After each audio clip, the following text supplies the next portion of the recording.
pouco de paz. Nós, como qualquer ser humano, falamos muito de paz, mencionamos aqui e ali. Mas são poucos de nós que realmente buscam este estágio, não que vivamos fazendo guerras. Mas a paz é um estágio avançado, vamos colocar assim.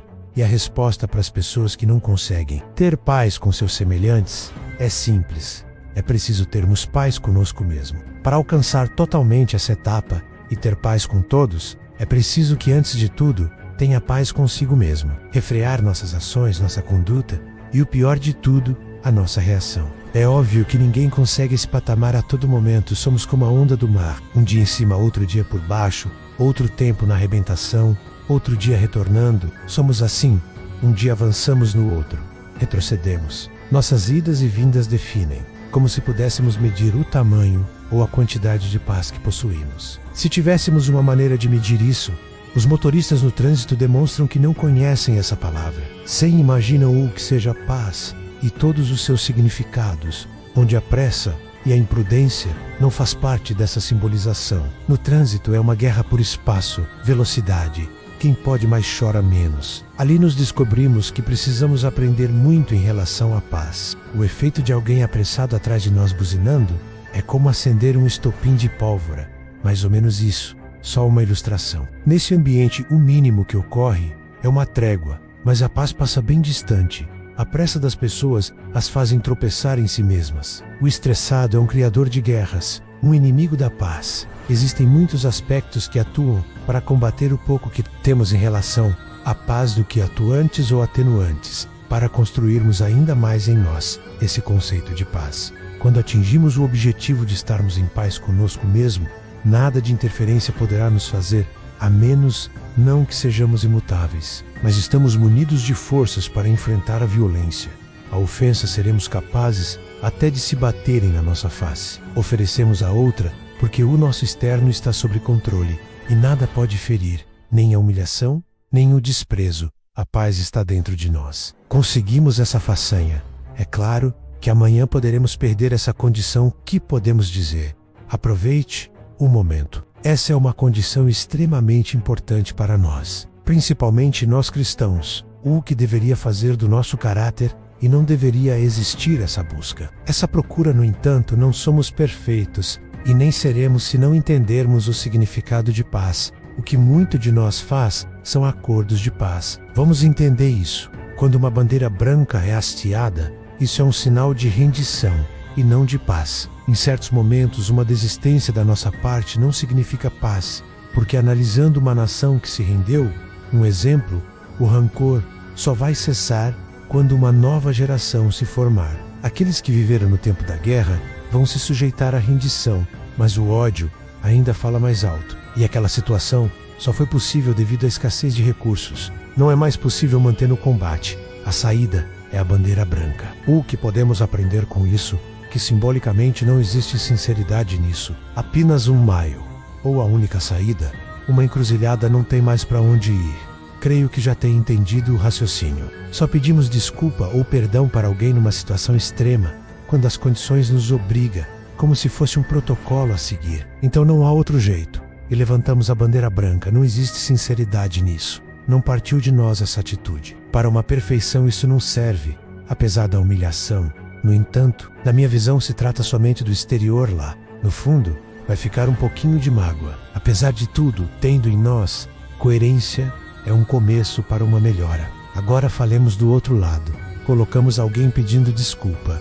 Agora falaremos sobre aquele que vai perdoar ou desculpar. Estamos falando de paz antes de mais nada. Quando uma bandeira branca é hasteada, condições são colocadas para a nação que se rendeu. O exemplo do Japão, quando se rendeu na Segunda Guerra. Foi colocado para que durante um tempo não tivesse forças armadas. O mesmo foi imposto ao Iraque nos anos 80, que aquele país não poderia formar um exército. Estavam nas condições de tratado da sua rendição o meio que encontraram para obter a paz. Todos nós sabemos do Iraque que não observou esse detalhe e sofreu em 2004 com uma nova guerra que destruiu aquela nação. Com isso, podemos dizer assim que normalmente aquele que perdoa coloca condições para quem está na humilhação, impõe certos critérios pode até parecer uma forma de proteção, mas para se alcançar a paz verdadeira não serve. Vamos supor que essa pessoa sofreu bastante com aquele que agora está ali pedindo que o perdoe. Já um grande ato perdoar, assim como pedir perdão. Mas esse coloca alguns detalhes nessa rendição, proibição, termos. Você entendeu como um meio de se proteger, para que aquilo não volte, não aconteça novamente. De ambos lados não existiu sinceridade, mas já é um começo para trilhar o caminho da paz, que sirva de aprendizado. A cada erro nosso é para ser analisado para que não o cometamos mais. Aquele que perdoou ainda não possui a paz interior, mas de qualquer forma tirou um peso das costas daquele que se humilhou. E o que pediu perdão só fez por não ter mais recursos e ficou insustentável. Mas pediu perdão. Ambos tivessem a paz interior. Nenhuma das situações teria demorado tanto para acontecer. Lá na raiz de tudo isso teria sido evitado. Uma vez a paz alcançada, não podemos perder. Temos que mantê-la a qualquer custo, com choro, com lágrima, com alegria, com felicidade. Mas não podemos abdicar dessa paz verdadeira que alcançamos, sem acordos e sem termos imposto por ninguém. Sempre falamos aqui em nossas publicações sobre uma forma de se viver em paz. Se tínhamos uma desavença com alguém, não importa de que é a razão, não interessa se está certo ou errado. Nos antecipamos e pedimos perdão.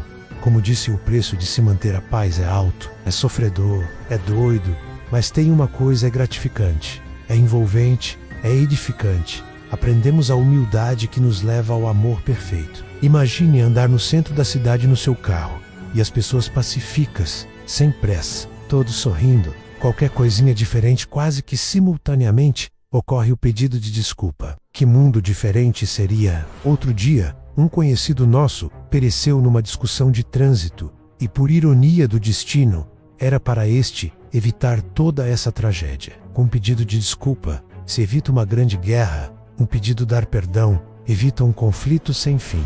Quando eu comecei esta reflexão, coloquei que muitos não procuram a paz, devido ao seu preço. Não que gere custos, mas gere em nós a humildade, a mansidão. Usei o exemplo do trânsito, onde é um berço de aprendizagem a esse respeito, mas a maioria das pessoas de posse da razão não vai pedir desculpa, muito menos perdão. Parece que saem de casa buscando uma oportunidade de descarregar seu ódio, a sua raiva em alguém, e se a chance surgir não vai desperdiçar. Alguém se atrasou em sinal, ele descarrega e se leva uma fechada.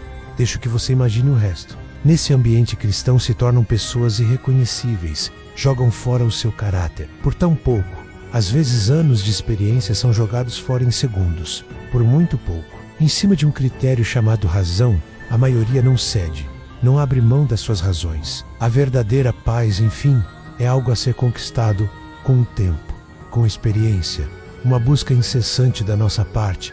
Eu diria que se trata de uma dádiva, porque quando falamos de paz, devemos querer ter. E convenhamos, é muito difícil, principalmente nesses dias em que vivemos. As pessoas religiosas, as que vivem dentro das igrejas, nas religiões, nos seus cumprimentos, sempre falam de paz. Nos leve a crer que seja um desejo ardente por parte de todos alcançar a paz. No entanto, as atitudes e as ações nos mostram outra coisa: que haja paz sobre o povo de Deus. Pelo menos a verdadeira paz foi alcançada em um lugar bem simples e humilde. Pessoas simples estavam ali, aqueles que tempo depois perderam suas vidas, mas naquela reunião apareceu no meio deles. Não entrou pela porta da frente, se fez na frente deles, ou se pode dizer que se materializou diante deles. Alguém que disse: paz seja convosco. E em todas as suas aparições era dito: isto, paz seja convosco. Aqueles homens precisavam entender de fato o que era a paz. Uma promessa feita por Jesus Cristo: deixo-vos a paz, a minha paz vos dou. Não vou-la dou,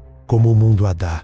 Não se turbe o vosso coração, nem se atemorize. João 14:27. Desde o começo, quando falamos da verdadeira paz, a paz interior e dessa dádiva que falamos, se você entendeu ou interpretou todo o texto, todas essas linhas, se resume aí: a paz do Senhor Jesus é uma coisa, e a paz do mundo recheada de termos e condições. Creio que ficou bem claro. No entanto, sempre fica ao leitor a condição de complementar o texto através dos comentários. Terei o maior prazer e alegria de publicar, e se preferir, a gente incorpora ao texto, melhor ainda. Os antepassados precisariam dessa paz, vinda dos céus. Iriam enfrentar a morte cara a cara. E quando isso acontecesse, precisariam estar em paz consigo mesmo, no interior, lá na alma. O externo sofreria toda espécie de dano, mas nada poderia ferir essa paz, nada poderia destruir esse estado de espírito, nem mesmo a própria morte. No futuro haverá dias em que o mundo estará em completa paz, com muitos processos, conforme está no Apocalipse 13, uma paz colocada nos termos de um governo universal. Quando esse dia chegar, não se esqueça do que profetizou o próprio Filho de Deus: quando houver paz e segurança, então haverá repentina destruição, será o dia da sua vinda a esta terra, a segunda vinda, o retorno. Esse dia terá que nos encontrar em paz conosco mesmo, porque o mundo estará sobre uma certa paz bem diferente. Vamos finalizar que essa paz da qual falamos é bem diferente dos conceitos que foram colocados. Em cima do termo paz, ela está além da ausência de guerra ou violência, do conflito ou do acordo, ou de uma boa relação entre pessoas, nações e governos. Essa paz precisa vir dos céus, a mesma que foi recebida naqueles dias lá no Oriente. Que essa paz entre no teu lar hoje e na tua vida. Cláudio Alves de Oliveira, um pouco do pós. E aí, se você chegou até aqui nesse vídeo, não deixe de compartilhar, comentar, deixar o seu like, se inscrever no canal, hein? Tá bom? Me dá essa força aí. Até.